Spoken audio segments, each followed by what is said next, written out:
Dargaggeessa haadha isaa fuudhee waliin jiraate.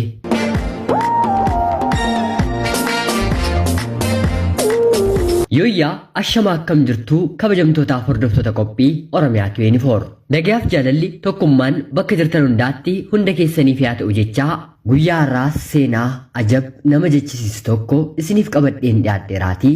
Hanga xumura qophii kanaatti laayikii fi sheer akkanumallee namoonni chaanalii keenyaaf haaraa taatan anaa dhufu jechaa Subscribe gochuun maatii keenya ta'a.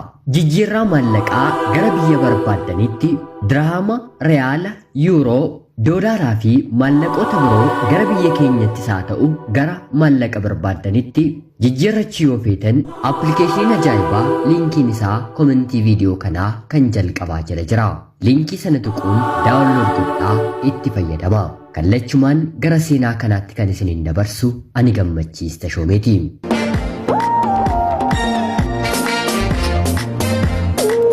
Oduun kun kan dhagahame kibba Afrikaa Zaambiyaa biyya jedhamtu keessatti. Biyya kana keessatti uummata miiliyoona 18 ol jiraata. Afaanotaa fi sabaaf sablammoota garaagaraas qabdi.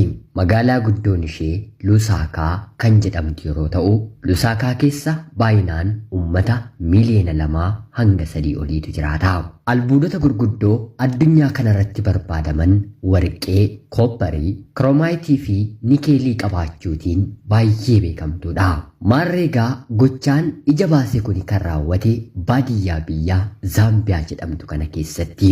Haati abbaan manaa ishee erga boqotee waggaa 12 fixeera.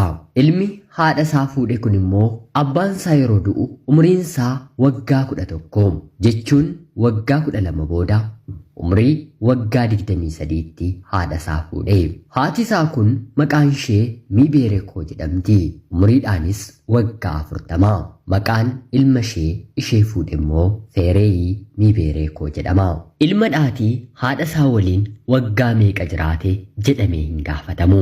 Haati yuunivarsiitii galchitee barsiistee eebbifamee hojii argatee as deebi'ee haadha isaa waliin jiraachuu jalqabe. Jiraachuu kan hin jedhu kuni kana naafisin jiraachaa guddanne kana miti. Jiraachuu gara biraati. Akka haadha manaaf abbaa manaatti waliin jechuudha. Ilmii fi haati waliin ciisu. Jechaafuu dubbachuun baay'ee ulfaataadha mitiire.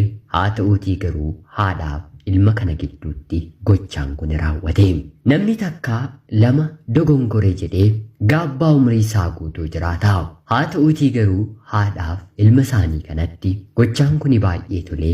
Ilmis haadha isaatiin jaalalaan jaallate. Haatis ilma isheetiin jaalalaan